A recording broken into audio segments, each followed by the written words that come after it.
Good afternoon, everybody. It's me, Kevin Stevenson. Thanks for joining me on I Don't Care with, of course, me, Kevin Stevenson. Always appreciate you joining, and got to remind you as well, don't forget to follow us on Spotify, iTunes, YouTube. Hey, I'm on all the social media channels, LinkedIn.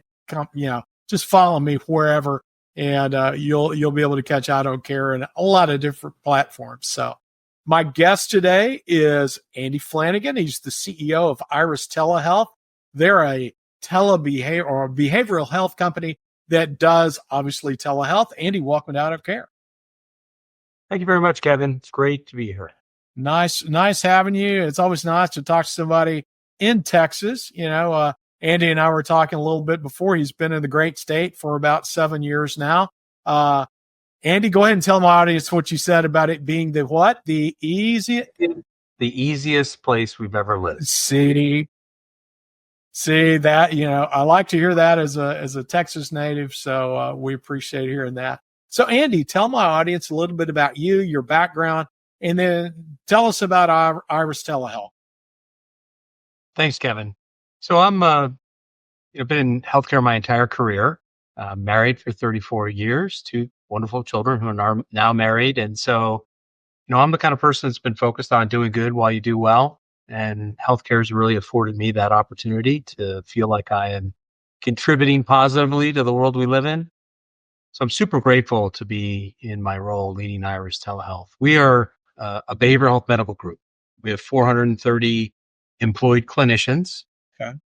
Several hundred corporate employees that support all those clinicians, Our customers are health systems, they're community mental health centers, and federally qualified health centers. So we do 100% behavioral health, 100% with the provider community.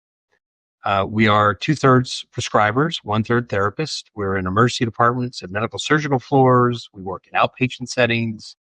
And so, when you think about behavioral health, we are in many cases the escalation team.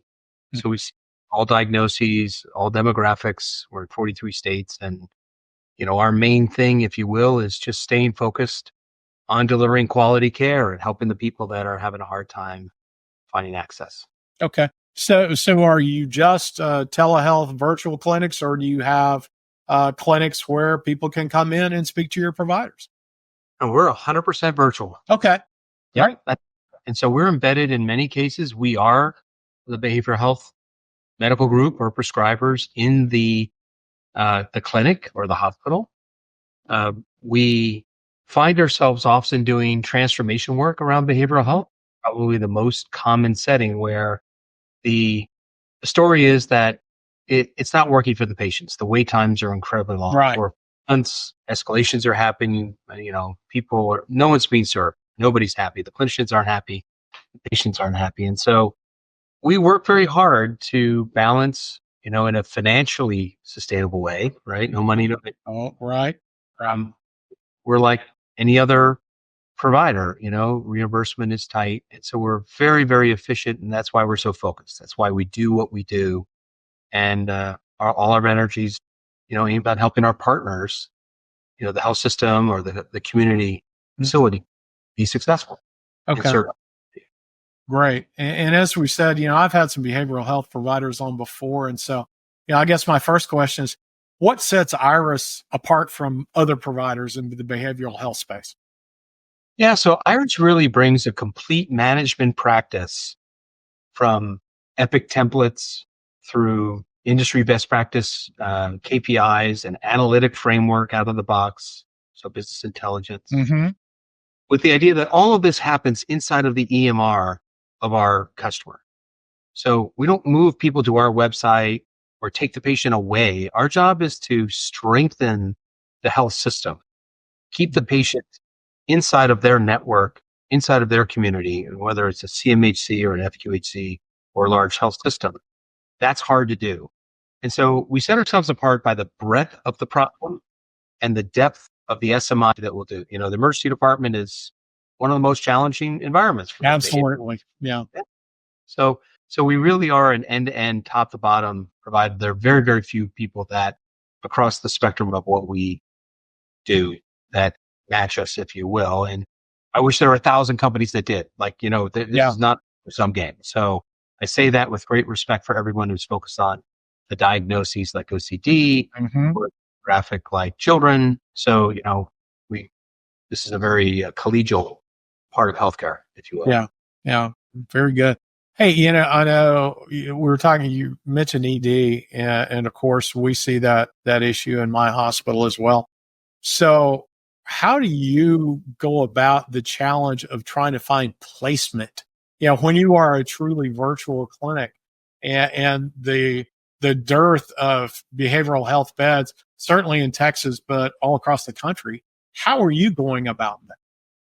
Yeah. So during our implementation, and on a quarterly and an annual basis, we are working with the leadership of the hospital itself, being that we understand the community very well, right? Many of our 2/3 of our customers are FQHDs or CME, right? And so we actually map out their network of available resources. There are platforms like Open Beds, for example. And so we find those partners and bring them into these discussions to say, let's help navigate and make sure that when we discharge together, that there's a supporting structure. So often, someone gets discharges with a week's, worth of prescriptions and they have to see a psychiatrist and they can't. So how do we make sure we close that workflow gap, that transition? We all know transitions of care are dangerous and hard and difficult, but it's really the coordination from the beginning when you design it, Kevin, and say, we're going to solve this problem the right way. When we don't know the answer, we find a partner. We will bring it to the hospital and say, we think one or two of these partners could be good partners to fill this gap. And so we're very open that way. And as a result, we use everything that the hospital or the clinic uses today. Any partner, any technology, bring it forward. Like, don't rebuy something or don't re-implement. Let's work with those partners collaboratively. Okay. And that's really the answer. Okay. It works. So I'm just trying to clarify for me. So let's say, okay, you're working with hospital X. Your teleproviders are working in the ED, and then that patient is moved upstairs for a medical reason.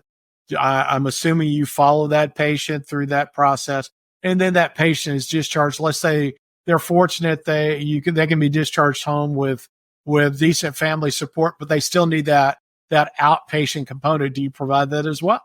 Yeah. So with a hospital, we would say we should provide collaboratively, Yes. 10 to 12 weeks of therapy based on his diagnosis. And so that's what we'll do. Okay. And we'll do that in their EMR. And so that there's full transparency on the patient journey. If somebody, unfortunately, some other adverse event shows up, the cardiologist can see everything. Yeah. And that's why we really never built our own EMR. We never adopted one because the continuity of and certain privacy around behavioral health data is hard enough already, right? You're breaking glass to see that, but it's available and appropriately. There are protocols that allow the cardiologist to see that.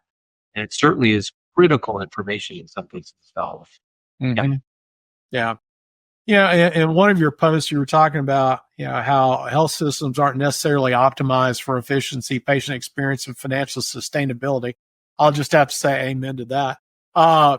But how is Iris leveraging AI to be able to combat those issues? Because that's what, as an operator, I'm looking for. How can we be as efficient as possible with a scarcity of resources, but also making sure that patient experience is optimal. And as you so astutely said, we got to make a little bit of money to keep the doors open. Yeah. So let's take a very practical problem. The referral queue is months long. It's typically managed in a first in, first out basis, right? The newest referral, now 3 months, that's how it works. So we developed an ML algorithm as part of our AI platform to actually curate that list based on risk, the probability of ED utilization, their therapy, their history, the CPT codes, demographics, their background, all of those elements. And so you really can effectively start to take this really constrained resource, behavioral health access, and help people from escalating and maintaining. Digital tools would be another. We can direct a digital CBT platform to me as an example. And we can use AI to help determine if I'm a good candidate for that or not.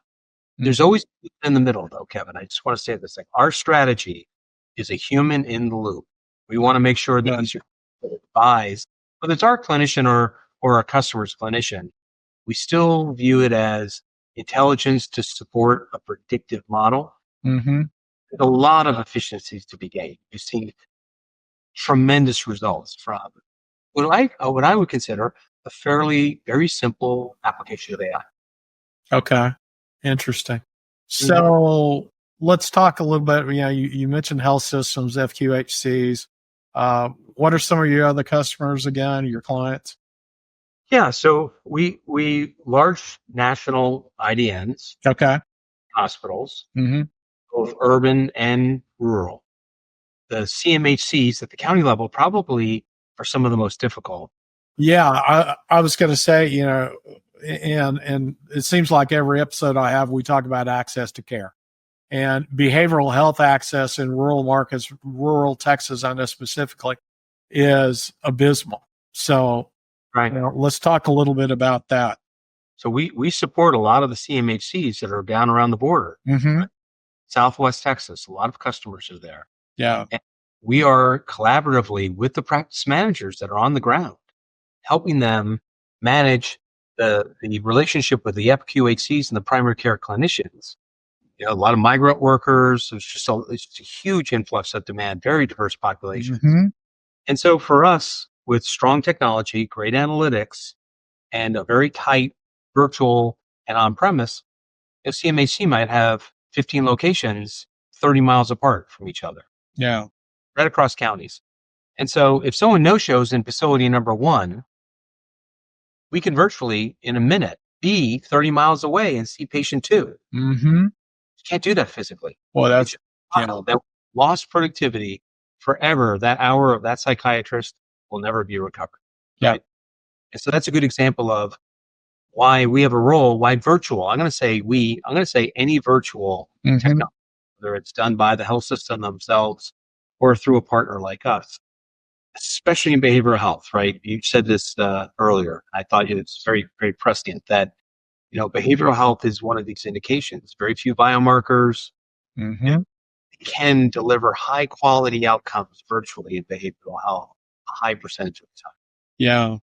Well, and I noticed, again, on your website, looking at your services, I see on-demand services. Talk to me a little bit about that, because you just hit the nail on the head.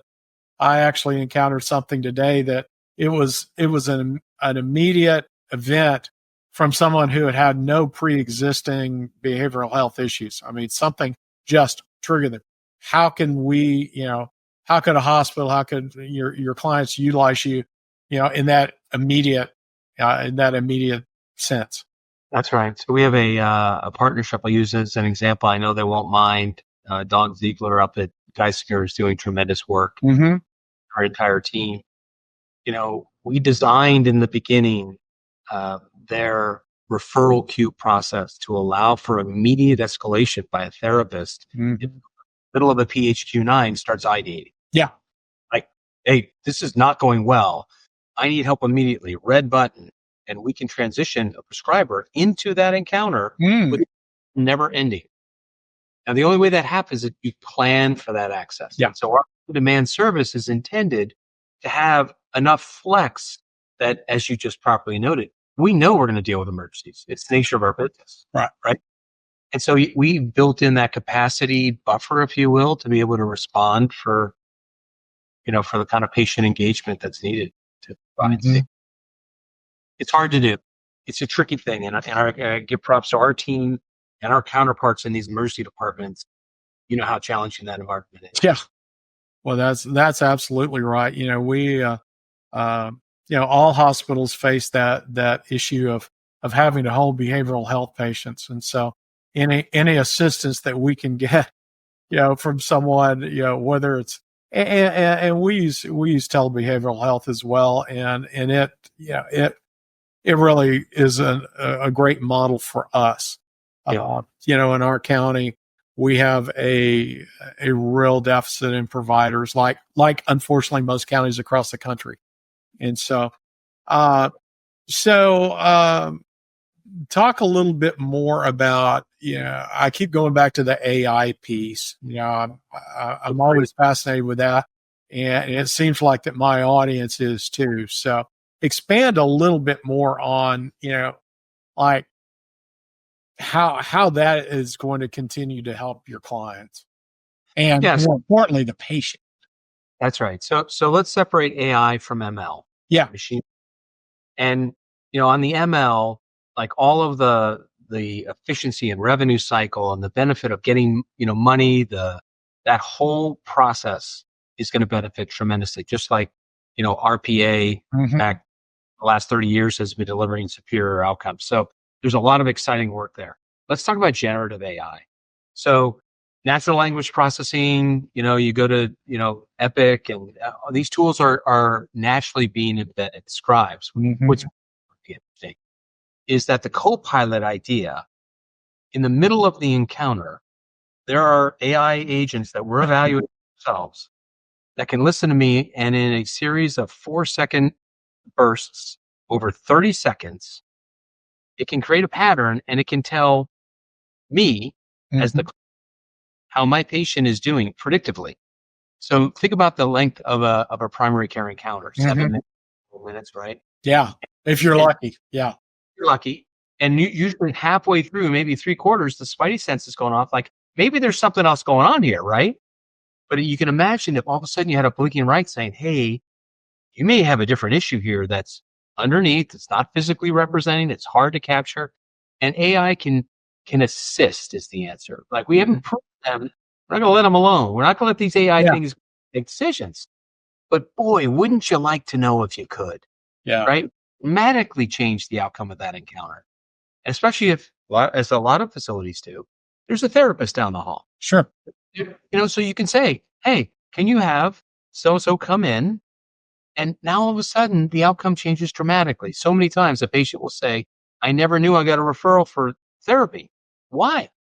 Like, because it was obvious to the clinician, but not so obvious to the patient. Yeah. They didn't have time to educate them. So I'm a huge, excited advocate for AI. And you could go to almost every step of the encounter.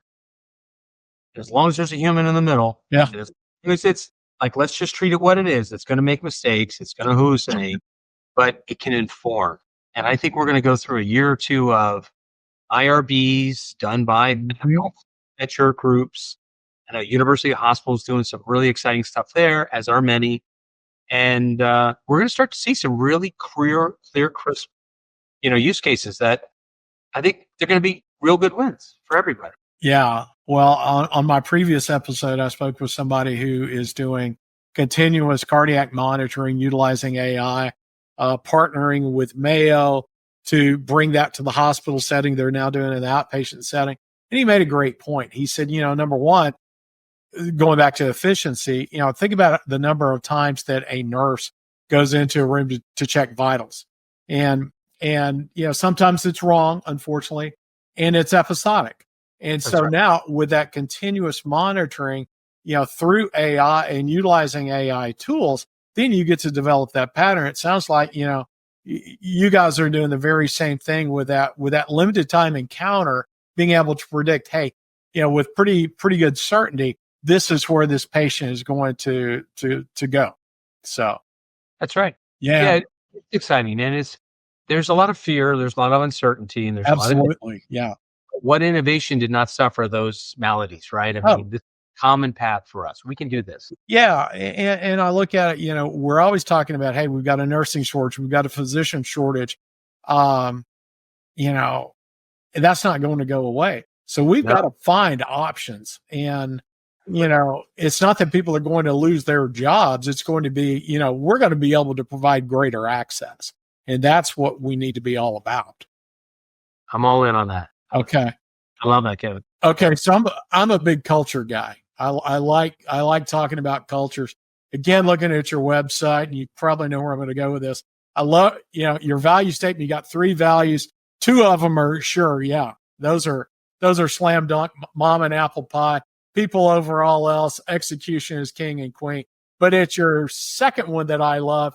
It's SLED. I'm going to let you explain the acronym, and you gotta tell me more about SLED because I just laughed out loud when I read it.